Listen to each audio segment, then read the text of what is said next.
로마서 16장까지 있는데 11장을 기준으로 전반부와 후반부로 나눌 수 있습니다. 1장부터 11장까지는 우리가 보았던 것처럼 인간의 실존, 또 하나님의 은혜, 그리고 믿음을 통한 구원에 대한 그런 내용이라면 12장부터는 구원받은 사람들이 어떻게 살아가야 하는지에 대한 이 적용이라고 할 수 있을 것 같습니다. 그래서 오늘 읽은 말씀은 로마서 전반부의 마지막 내용 부분인데요. 한 가지 신비 그리고 이 비밀을 우리에게 소개합니다. 그 비밀이 무엇이냐면 바로 이스라엘을 구원하시는 하나님의 비밀입니다. 25절에 말씀하죠. 형제들아 너희가 스스로 지혜 있다 하면서 이 신비를 너희가 모르기를 내가 원하지 아니하노니 이 신비는 이방인의 충만한 수가 들어오기까지 이스라엘의 더러는 우둔하게 된 것이라. 너희가 스스로 지혜 있다 하면서 이 신비를 너희가 모르기를 내가 원하지 않는다. 신비를 알기를 원한다는 거죠. 신비, 미스테리온, 미스터리라고 할 수가 있는데 무엇이냐면 하나님이 사람을 구원하시는 비밀이라고 할 수 있습니다. 바울이 신비롭게 여기는 이 구원의 대상이 누구냐면 바로 먼저는 이방인의 구원이죠. 이방인들은 아브라함 같은 조상도 없고 율법도 없고 선지자도 없었는데 미신으로 가득했던 그런 사람, 그런 족속 땅이었는데 복음이 들어왔고요. 이방인들 가운데 주님께로 돌아오는 그런 사람들이 있었다. 결국 누가 이 복음을 열으셨는가? 하나님께서 열어주신 것이죠. 또 한 가지 신비로운 것은 무엇이냐면 이스라엘이 받는 이 구원에 대한 것입니다. 25절을 다시 보시면 너희가 스스로 지혜 있다면서 이 신비를 너희가 모르기를 내가 원하지 아니하노니. 그 다음 보니까 이 신비는 이방인의 충만한 수가 들어오기까지 이스라엘의 더러는 운하게 된 것이라. 이스라엘이 복음을 받아들이지 않아서 이방인의 이 구원이 열린 것, 이것도 신비로운 것이지만 이제 이방인의 충만한 수가 되면, 그 수가 들어오면 이스라엘에게 구원이 임한다. 이 말씀입니다. 온 이스라엘이 구원을 받는다. 자, 그러면 모든 유대인들이 다 복음을 받아들이는 것인가? 그때가 언제인가? 어떤 방법으로 그런 일들이 일어나게 되는가? 우리가 잘 알 수는 없습니다. 여러 가지 견해들이 있지만 그중 가장 지지를 받는 견해는 그때는 알 수 없지만 이스라엘이 국가적으로 회개하고 이스라엘 전역에 이 구원의 불길이 타오르는 사건이 있을 것이다. 이렇게 보는 해석입니다. 어쨌든 이것이 이스라엘을 향한 하나님의 구원의 비밀이라고 하는 것입니다. 언제 어떤 방법으로 성취될지 알 수는 없지만 그때는 분명히 올 것이고 또 누가 하시냐면 하나님께서 하시고 이루실 것이라는 것. 바로 이것이 하나님의 비밀인 것입니다.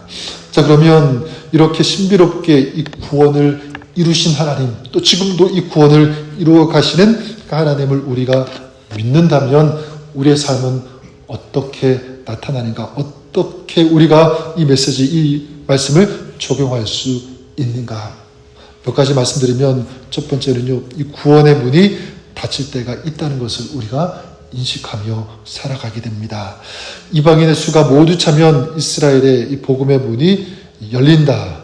하나님께서 정하신 때가 있다면 이 구원의 문이 닫힐 때도 있다는 것을 말하는 것 아니겠습니까? 믿고 싶어도 믿지 못하는 때가 온다는 사실입니다.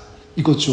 자, 그러니까 우리 인생 자체가 영원하지 않고 유한하다라는 것, 그런 유한한 인생을 살아가고 있다는 것, 이것을 아는 것 바로 지혜라고 믿습니다. 그래서 고린도후서 6장 2절에 내가 은혜 베풀 때에 너에게 듣고 구원의 날에 너를 도왔다 하셨으니 보라 지금은 은혜 받을 만한 때요 보라 지금은 구원의 날이로다.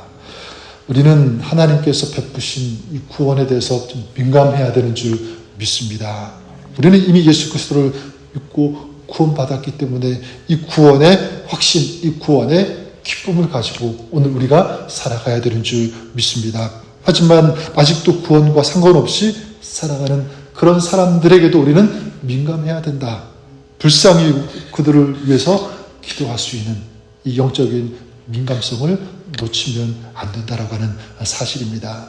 이게 첫 번째라면 두 번째는요, 신비롭게 이 구원을 이루시는 하나님을 우리가 믿는다면 오늘 우리는 담대하게 살아갈 수 있다라는 사실입니다. 이방인들에게 이 복음의 문을 여셨는데, 그리고 우리가 알 수 없지만 하나님의 때 하나님의 방법으로 이스라엘도 돌아오게 하실 것이다. 그러니까 하나님께서 행하시는 이 역사는 우리의 인간의 어떤 지식으로는 다 이해할 수 없습니다. 저 여러분 우리만 보아도 알 수가 있죠. 우리가 주님을 믿고 하나님의 백성이 된다는 것, 자녀가 되는 것, 이것은 어떻게 설명할 수가 없습니다.